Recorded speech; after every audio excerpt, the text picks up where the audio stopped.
오늘은 매우 훌륭한 연애 강의를 소개시켜 드리려고 합니다. 무료고요. 남성향 강의입니다. 남성들을 위한 강의인데 여성에게도 상당히 중요한 얘기예요. 여성들이 남성을 선택할 때 빠지기 쉬운 함정을 알려주기 때문이에요.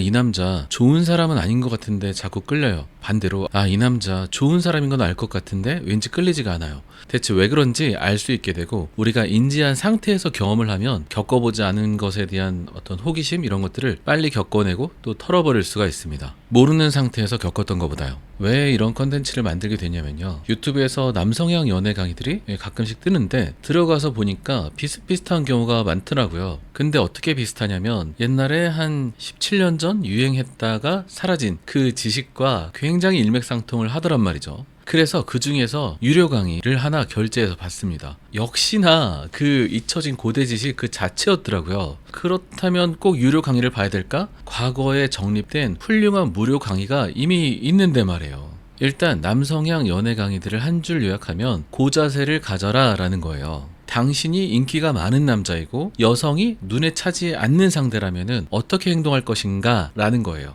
또는 남성은 여성에게 당신이 내 눈에 찹니다, 그리고 당신은 내 눈에 차지 않습니다 라는 상반된 메시지를 동시에 보내야 되거든요. 근데 재밌는 건, 나는 당신이 마음에 듭니다, 당신은 나에게 충분합니다 라는 그런 메시지를 보내는 건 누구나 잘합니다. 그게 기본값이기도 하고, 영화나 TV, 소설 이런 데서 어떻게 하면 그 마음을 표현하는지 아주 잘 알려주기 때문이에요. 그렇기 때문에 강의에선 무엇들을 알려주냐면, 인기가 많은 남성들이 하는 의외의 행동, 그렇지만 먹히는 핵심적인 행동들을 소개시켜 주고요, 그 행동들이 먹히는 이유를 설득력 있게 제시를 하는 거예요. 그게 연애 강의의 전부입니다. 퀄리티는 어디서 결정되냐면, 이런 행동들을 소개하는 데 있지 않고 행동들이 먹히는 이유를 얼마나 설득력 있게 풀어서 설명하느냐에 있어요. 그렇게 설득이 되어야 그런 행동을 하려고 하거든요. 여기서 고프레임 전략을 사용하라 라는 말이 나오게 되는데요, 모든 강의에서는 새로운 단어를 만들어내는 것을 좋아해요. 모든 강의에서 마찬가지예요. 실제로 사람의 행동을 변화시키는 건 어렵잖아요. 그런데 이름을 만들어서 얘기를 하면 실제 내가 그 숨은 뜻을 깊이 파악하고 내가 그대로 행동할 만한 마음의 준비가 됐거나 행동하는 중이 아님에도 불구하고 이런 단어를 알았다는 것만으로도 내가 뭔가 능력이 더 배가 되고 뭔가 더 알았다는 그런 기분이 들기 때문이에요. 글자, 단어에 대해서는 크게 생각하지 않아도 돼요. 그렇기 때문에 여러분들은 이런 함정에 빠지면 안 됩니다. 연애 강의뿐만 아니라 돈 버는 강의, 뭐가 됐든지 간에 이런 단어를 많이 만들어낸다고 해서 좋은 강의는 아니라는 거예요. 새로운 단어를 만들어낼 때는 정말 불가피할 때만 만들어내야 되고, 그런 강의가 좋은 강의입니다. 자, 그렇지만 자주 나오는 핵심 단어이기 때문에 고프레임에 대해서 말씀을 드릴게요. 프레임이라는 거는 말해지지 않은 가정이에요. 우리가 누군가를 만났을 때 수정씨 반가워요, 오랜만이에요, 이렇게 반갑게 인사를 하는 거는 상대가 나의 인사를 반갑게 받아줄 거라는 숨은 전제가 이미 깔려 있는 거잖아요. 내가 당신보다 높은 지위에 있다는 그런 숨은 전제를 수용시키는 것, 이것이 관건입니다. 그런데 우리가 뜬금없이 별것도 아닌 사람이 나보다 더 높은 지위를 누리려고 하면 우리 마음속에 거부감이 있거든요. 그리고 여성들은 이 사람이 진짜로 그럴 가치가 있는 사람인지 탐색을 하려고 한단 말이에요. 그리고 그런 촉은 남자들보다 훨씬 더 많이 발달되어 있고요.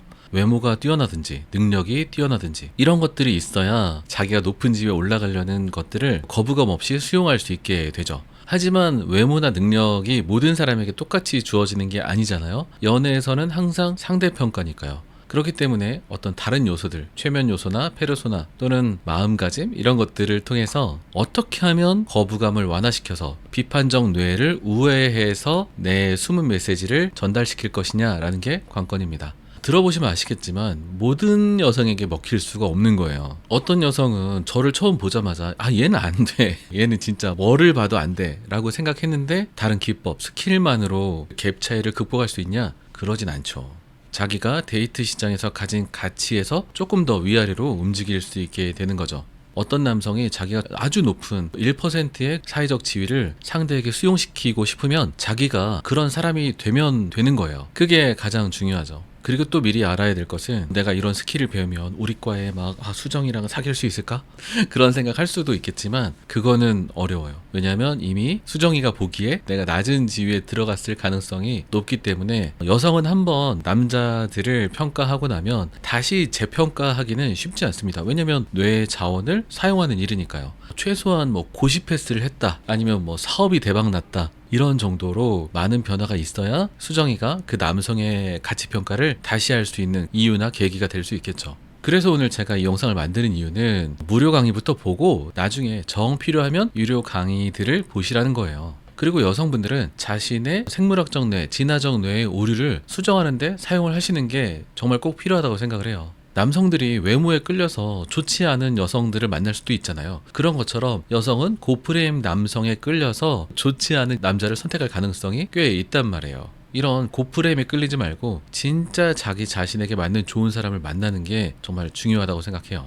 오늘 소개시켜드릴 강의는 간접법, 더 많이 알려진 이름으로는 미스터리 메서드라는 이런 방법인데요. 사실 저는 이 방법을 접하기 전에 연애에 대해서 어려움을 겪어가지고 정말 많은 책들을 봤어요. 일단 그 당시 예스24에 있는 연애책을 일단 다 샀어요. 근데 재밌는 거는 저자마다 이론이 참 다양했습니다. 춘추 전국시대라고 할 수 있죠. 근데 그 중에서 유혹의 기술이라는 로버트 그린이 쓴 그 책을 접하게 되는데요. 왠지 두껍고 이거를 독파하고 나면 뭔가 내가 얻을 수 있을 것 같은 느낌이 들잖아요. 저 그래가지고 이 책을 한 5번도 넘게 읽은 것 같아요. 길게도 요약하고 의대생 시험 공부할 때처럼 A3 용지에다가 한 장짜리로 만들어가지고 외우고 다니고 했거든요. 하지만 실전에는 전혀 쓸모가 없더라. 그 시간에 다른 거 보는 게 낫습니다. 이건 제 생각이에요. 돈 받은 분도 있겠지만. 그런데 2006년도에 발간된 더 게임이라는 책이 있는데요. 이때부터 전설이 시작됩니다.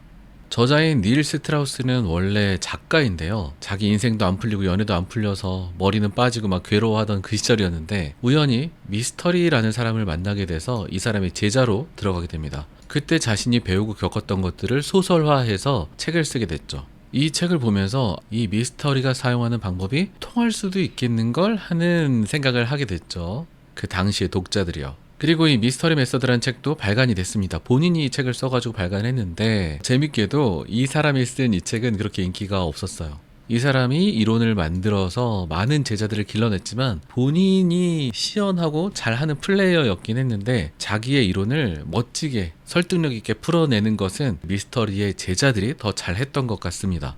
이 두 책들은 현재 절판인데요. 여러분들은 걱정할 필요가 없습니다. 왜냐면 제가 뒤에 설명드릴 그 강의가 훨씬 더 훌륭하기 때문이에요. 이 미스터리가 제시한 핵심 내용은 이거예요. 연애는 거시적 조건도 중요하지만 이 거시적 조건이라고 하면 돈, 명성, 업적 또는 뭐 직업, 동아리 내라면 내가 회장이야, 뭐 이런 너무 당연하게 생각했던 것들 있잖아요. 이건 뭐 당연히 중요하지만 생각보다 엄청나게 중요했던 것이 여성과 남성의 어떤 미시적 지위 다툼이 굉장히 중요하더라라는 거예요. 그것이 바로 이 연애학에서 패러다임의 전환이 왔던 시점입니다. 마치 천동설에서 지동설로 바뀐 것처럼 물론 나중 시점에서는 어떤 헌신의 증거도 보여주고 내가 무리하는 모습도 보여줘야 되고 배려하는 모습도 보여줘야 되고 다정해야 되고 보호해야 되고 이런 것도 많이 있지만 진짜 중요한 거는 내적으로 내가 1대1이나 또는 뭐 4명까지 어떤 소그룹에서 이루어지는 그런 미묘한 지위 역동, 지위 다툼, 이런 권력 관계가 연애랑 아주 밀접한 관계가 있다라는 거예요. 친구들이 뭐 조건이 비슷하잖아요. 중고생 때 우리가 만나면은 사는 동네가 비슷하니까 특별히 뭐 누가 잘나고 못할 것도 없고 뭐 공부도 뭐 누구는 엄청 잘하지만 나랑 어울리는 친구들은 뭐 비슷비슷하고 다 비슷비슷하지만 뭔가 그래도 그 안에서 미묘한 권력 관계가 존재하게 되잖아요. 그게 연애에서 정말 중요한 포인트였다는 거예요. 근데 여기까지 얘기하면은 근데 연애를 꼭 배울 필요가 있어? 자동으로 알게 되는 거 아니야? 이런 경우가 많아요. 특히 여성분 같은 경우에는 그렇죠. 여성분들은 20대 때 연애할 기회가 정말 많아요. 하지만 남성들은 그렇지 않아요. 우리 최재천 교수님도 말씀하셨잖아요. 자연계에서는 수컷의 95%는 기회가 없습니다. 인간의 유전자를 분석해보면 인간이란 종이 만들어진 이후로 대략 인간 남성의 50% 정도는 후손을 못 남긴 걸로 추정된다고 합니다. 그리고 반대로 여성은 거의 대부분이 후손을 남겼죠. 이것은 출산과 양육의 부담이 여성에게 부담이 되기 때문이에요. 이게 공평하지가 않아요. 왜냐하면 애만 낳고 떠나버리는 수컷들이 존재했기 때문이죠. 그래서 출산과 양육의 부담이 여성에게 있기 때문에 여성은 남성을 신중하게 고르고 그 고르는 선택권은 여성에게 있어요. 러프한 말로 이런 말도 합니다. 난자는 비싸고 정자는 싸다. 많은 여성들은 상위권 남성에게 몰리게 돼 있고요. 그에 반해서 하위권 남성들은 연애 기회가 많이 없습니다. 한때 미국의 최대 데이팅 사이트였던 OkCupid에서 종종 논문에 쓰여질 자료들을 제공하곤 하는데요. 남성들이 여성을 어떻게 평가했느냐, 점수를 매긴 걸 보면은 이쪽이 가장 매력적인 여성이다 라고 평가를 한 그룹인데요. 남성은 여성의 6% 정도를 가장 매력적이라고 평가했고요. 그 다음 매력적인 그룹으로 평가한 정도는 여성의 15%, 그 다음은 19%, 중간 정도라고 평가한 퍼센트는 20%네요. 이렇게 남성은 여성을 고루고루 평가를 했어요. 어떻게 보면 약간 정규분포 곡선같이 잘 레이팅을 했다고 할 수 있죠. 그런데 여성이 남성을 어떻게 평가했는지 봅시다. OkCupid에 있는 남성 중에서 가장 매력적이다 라고 평가할 수 있는 남성은 몇 퍼센트냐? 0%.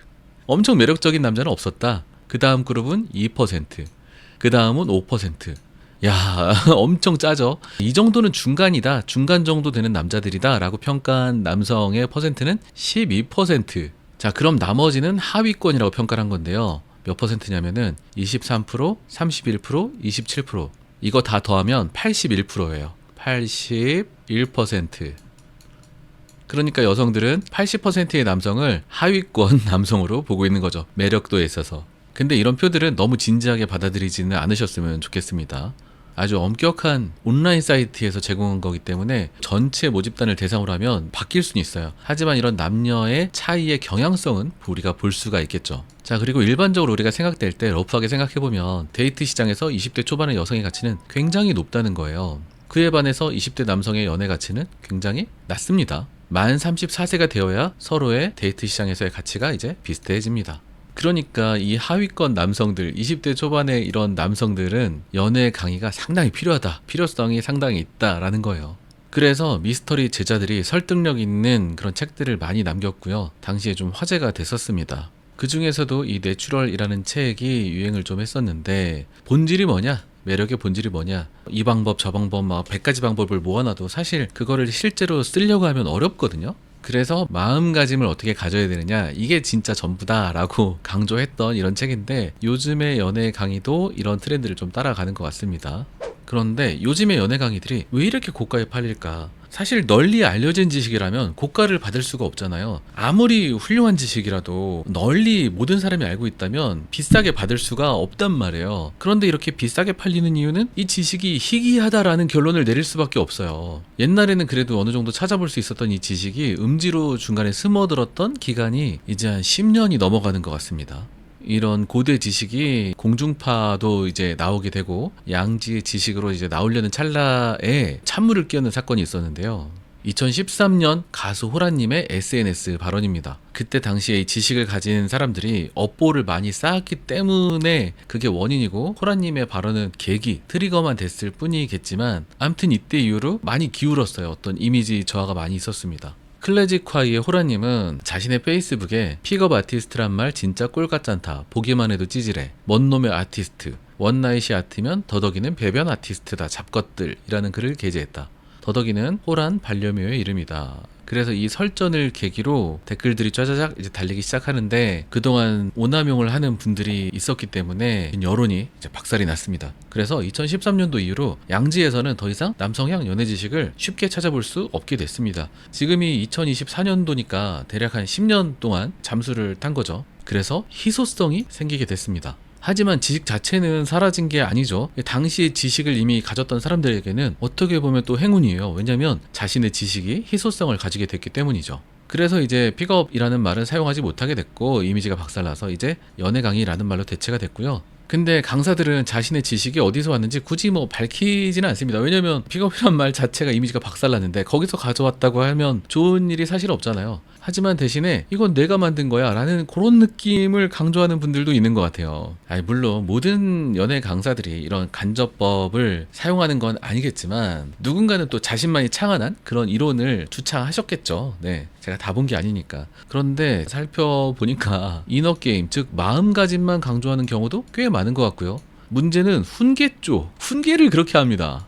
니들이 그래서 안 돼, 약간 이런 느낌. 자신의 나르시즘을 채우는 그런 목적도 겸하는 그런 느낌도 약간 들었어요. 또 이 방법에 대해서는 좀 덜 알려주고 동기부여만 하려고 하는 경우가 많습니다. 자존감이나 자신감만을 강조하는 경우도 좀 있는 것 같고요.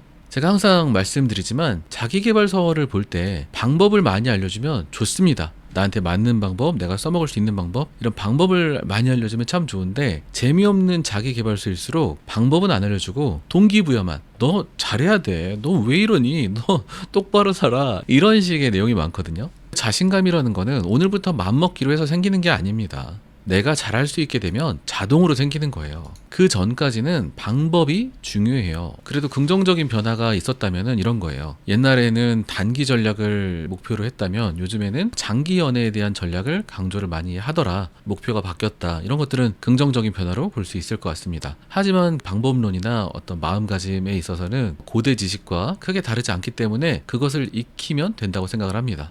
자, 두둥, 오래 기다리셨습니다. 드디어 공개를 하겠습니다. 클리앙 연애 강좌라고 구글에서 검색하시면 됩니다. 팜 유저라는 분께서 2009년도부터 쓰신 글들입니다. 웹사이트 가서 보는 게 힘드신 분들은 EPUB 파일도 존재합니다. 이북에 넣어서 보셔도 됩니다. 자, 이 강의의 장점에 대해서 말씀드리겠습니다. 일단 무료이고요. 무료임에도 불구하고 매우 훌륭한 구성을 가지고 있어요. 어떤 복잡한 지식을 전달할 때는 전달하는 순서도 굉장히 중요하거든요.